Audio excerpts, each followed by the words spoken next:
بریم سراغ فصل ششم، جمع و تفریق. ببینید بچه ها توی کلاس دوم دبستان هم جمع و تفریق اعداد 2 رقمی و هم اعداد 3 رقمی رو به صورت فرآیندی و انتقالی یاد گرفتن و توی این فصل عملا دوباره همونها داره مرور میشه و اینکه بچه ها برای اعداد 4 رقمی اینا رو یاد میگیرن. حالا بریم جلوتر بهتون میگم که چه چیزی توی پایه سوم اضافه تر از دوم اومده. بریم جلو براتون میگم. خب اینجام که حالا دوباره توجه بچه ها ماشین حساب اومده، جرم مثلا این هندونه و میوه خرید و اینا اومده و اون پایین سفر میخونه در مورد حالا این فصلمون یه ایجاد انگیزه با بچه ها انجام میده. بریم صفحه حل مسئله. خب اینجا راهبرد حل مسئله به مسئله ساده تره، یعنی مسئله رو ساده بکنیم. توی کلاس دوم هم بچه ها دوباره این رو داشتن. ما اونجا میگفتیم چی کار میکنیم؟ میگفتیم مثلا داریم علی قدش 148 سانتی متره، برادرش 10 سانتی متر یا مثلا 18 سانتی متر از اون کوتاه‌تره. حالا این دو نفر روی هم چه قدشون با هم دیگه کلا چقدره؟ خب میمدیم میگفتیم ما میتونیم عددها رو ساده بکنیم تا متوجه بشیم که باید جمع بکنیم، منها بکنیم، کدوم کار رو انجام بدیم. حالا اگه میفهمیم جمع باید بکنیم یا منها بکنیم، میایم از عددهای واقعی مسئله استفاده میکنیم. یعنی در حقیقت ساده کردن عددها تو ذهنمونه برای اینکه راحت‌تر اون عملیات جمع رو بهش برسیم.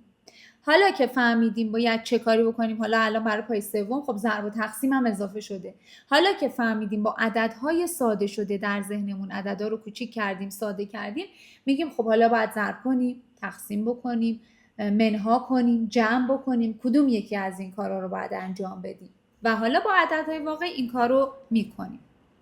خب ببینید مثلا الان برای این قسمت گفته در مسئله های زیر فقط نوع عمل را تشخیص بدید. به دست آوردن جواب لازم نیست. هر سال 365 روز داره. هر روز 24 ساعته. هر سال چند ساعت میشه؟ خب 365 یه عدد غیر رونده، عدد بزرگیه تو ذهن بچه ها، ممکن براشون سخت باشه. میگه مثلا من میتونم بگم 3 اگه مثلا 3 روز باشه، هر روزم 2 ساعت باشه چقدره؟ خب میفهمه که باید 3 دوتا بکنه، ضرب بکنه. حالا که فهمید ضرب بکنه میتونه ماشین حساب بگیره دستش، مثلا 365 ضرب در 24 بکنه. ولی اینجا حتی جواب هم لازم نیست. گفته فقط بگو که باید ضرب کنی، منها کنی، جمع کنی، تقسیم کنی، کدوم یکی از این کارا. همین رو فقط ازت خواسته. فاصله شهر تهران تا قم 123 کیلومتره. از قم تا کاشان 123 کیلومتره.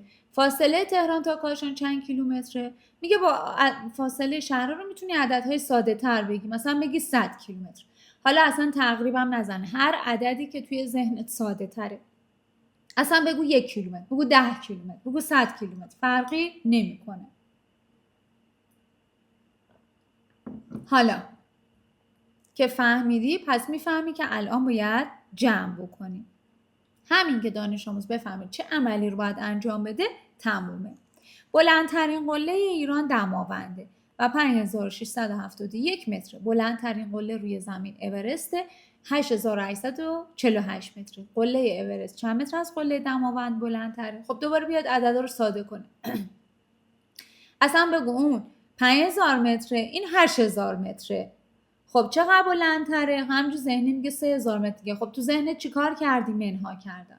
پس باید منها بکنه. حالا که فهمید باید منها بکنه، با عددهای واقعی میاد مسئله رو حل میکنه. در روزهای 10 و 11 فروردین ماه 1358 مردم ایران به جمهوری اسلامی رأی دادن. تعداد رأی‌های 3 صندوق به ترتیب انقدر و انقدر و انقدر بوده. چند رأی به این 3 صندوق ریخته شده است. خب حالا اصلا این عددا تو ذهن ما بزرگه، بگو 1000 تا، 2000 تا، 4000 تا. خب باید چیکار کنیم؟ باید جمع بکنیم. حالا که فهمیدیم باید جمع بکنیم، با عددهای واقعی مسئله راه حلمون رو می‌نویسیم. ولی فعلا فقط همین که بچه‌ها بگن چه عملیاتی باید انجام بدن. بریم صفحه بعدی. حل مسئله ساده تر. تعداد قطرهای یک 20 ضلعی بیشتره یا یک 19 ضلعی؟ خب این که الان من بخوام یه 20 ضلعی بکشم یا یک 19 ضلعی بکشم بعد قطراشو به هم دیگه وصل کنم خیلی کار سختیه. اما من میتونم این رو در ذهنم ساده بکنم، بیام بگم که خب من میام 3 ضلعی، 4 ضلعی، 5 ضلعی، 6 ضلعی رو میکشم، قطرای اینا رو رسم میکنم، در نهایت ببینم 3 ضلعیه، 4 ضلعیه، 5 ضلعیه، 6 ضلعیه هر کدوم چند تا دونه قطر داره.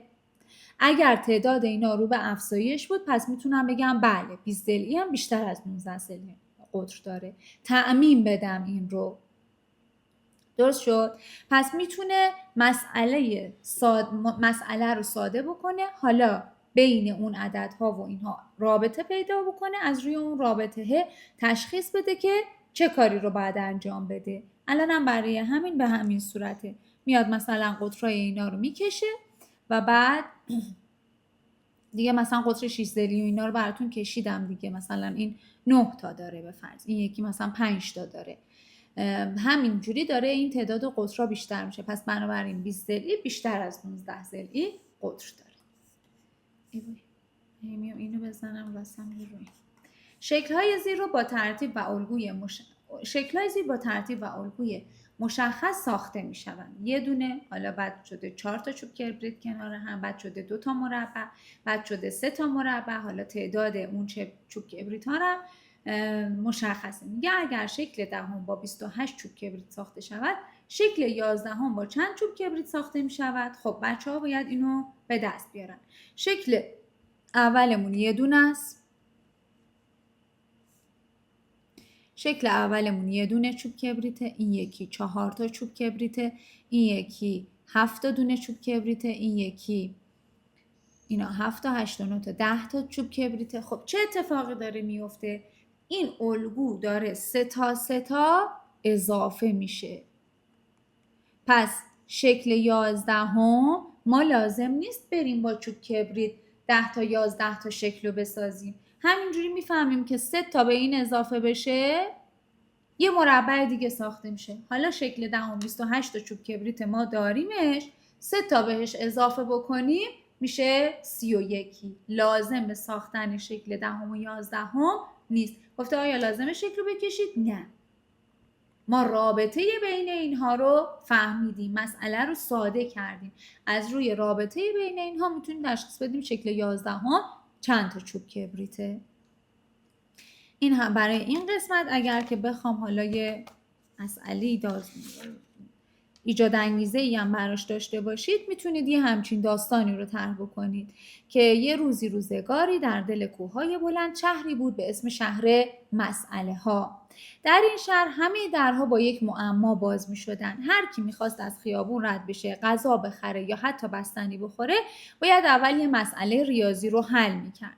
مردم شهر خیلی زرنگ بودن، اما بعضی مسئله ها انقدر سخت بودن که همه بچه ها رو کلافه و خسته کرده بودن. تا اینکه یه روز بچه‌ای از دهکده کناری وارد شهر شد. اون یه چوب جادویی داشت به اسم ساده ساز. اسمش رها بود این دختر. رها دید که جلوی نونوایی یه صف طولانیه، چون همه روی یه مسئله گیر کردن. رفت جلو، گفتش که چه خبره، چی شده؟ گفتن ما برای اینکه بتونیم نون بخریم بعد این معما رو حل کنیم، این مسئله رو حل بکنیم، هیچکی نمیتونه الان اینو حل بکنه. رها مسئله رو خوند، نوشته بود که اگه 185 نفر هر کدومشون 42 قرص نان بخرن، چند قرص نان فروخته میشود؟ و اینا چون عددا بزرگ بود نمیتونستن تشخیص بدن باید چجوری حلش بکنن. رها گفت من الان بهت میگم.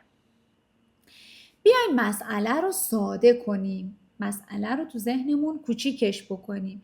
اگه مثلا بیایم بگیم 10 نفر انگار توی صفن که اونا هر کدوم 4 تا دونه نون بخرن، یعنی 4 ضرب در 10 میشه 40. پس ما باید ضرب انجام بدیم. حالا که فهمیدیم ضرب باید بکنیم، میتونیم بیایم 185 رو ضرب در 42 بکنیم، جوابش رو به دست بیاریم. میتونیم از ماشین حساب هم کمک بگیریم. فقط مهم این بود که ما بفهمیم باید ضرب بکنیم، تقسیم کنیم، منها بکنیم، جمع بکنیم. حالا که فهمیدیم ضربه، سریع بزنید تو ماشین حساب، جواب رو به دست بیارید، برید نونتون رو بخرید. و به این صورت بچه‌ها اون نفراتی که تو صف بودن جواب به دست آوردن، در نونوایی باز شد و همه خوشحال پریدن تو. از اون روز به بعد چوب جادویی ساده ساز معروف شد. رها گفت بچه‌ها یادتون باشه هر وقت مسئله سخت بود نترسید. اول با عددهای کوچیک‌تر و ساده‌تر شروع کنید تا کم کم راهو پیدا بکنید. و دیگه بچه‌ها از اون روز هیچ مسئله‌ای براشون سخت نبود، چون میدونستن با جادوی ساده ساز میتونن از هر در بسته‌ای عبور بکنن. حالا یه همچین داستانی رو شما میتونید برای بچه‌ها طرح بکنید. دوست داشتید مثلا یه تصویر سارایی بذارید، انیمیشنی بذارید، هر چیزی. ببین دیگه من ایده رو دارم بهتون میدم، شما خودتون دیگه با خلاقیت خودتون دوست داری پاوری درست بکنی، انیمیشنی درست بکنی، یه تصویر مثلا یه دختر بچه یا پسر بچه رو در بیاره، اصلا اسمش هم عوض بکن. اگه دانش آموزات پسرن یه اسم پسرونه بذار، اینو بذاری، مثلا این دختر بچه یا پسر بچه رو بذاری و از زبان اون شروع بکنی داستان رو تعریف کردن. یا اینکه از عروسک بیای استفاده بکنی، فرقی نمیکنه. از این یه سری اصلا از این داستانایی که من براتون تعریف میکنم میتونید از زبان عروسک هم برای بچه‌ها بگید. اصلا خودتون برید زیر میز، مثلا این مشکوچولو اینا بیان برای بچه‌ها تعریف کنن. بچه‌های پای دومی زیاد اینا رو نشون دادن که مثلا میتونن از اینها استفاده بکنن. من چند تا از اینا رو دارم. مثلا این 1000 پای دانا بود، این حالا مشکوچولو بود، این یکی گابی بود، این یکی خرس مهربون بود دیگه، این یکی خالخالی بود دیگه، همینا. این چند تا رو من داشتم. از اینا میتونید اسباب بازی فروشی ها و اینا هستن، میتونید پیدا بکنید. بعد حالا یه وقتی اگه مثلا 2 تا شخصیت بود، مثلا میرفتم به معاونمونم میگفتم بیاد کمکم، با هم دیگه اون نمایش اجرا میکردیم. اگر که فکر میکنید که اساسش برمیاد میتونید انجام بدید، خب کار جالبیه. اگه نه پاور بسازید. ببین یعنی هزاران راه هست برای اینکه شما بتونید یادگیری رو در بچه‌ها تقویت بکنید. 1000 تا راه هست برای اینکه بتونید با خلاقیت خودتون کلاستون رو جذابتر بکنید، دلنشین‌تر بکنید. و گفتم هیجان هر چقدر که بره بالاتر، یادگیری در بچه‌ها هم افزایش پیدا میکنه. پس دیگه ایمیل خودتونه، پاور، انیمیشن، نمیدونم قصه خودت اصلا تعریف بکنی، تصویر بکشی، نقاشیشو بکشی، از عروسک استفاده بکنی، دیگه اینا همه میل خودته. این برای این قسمت.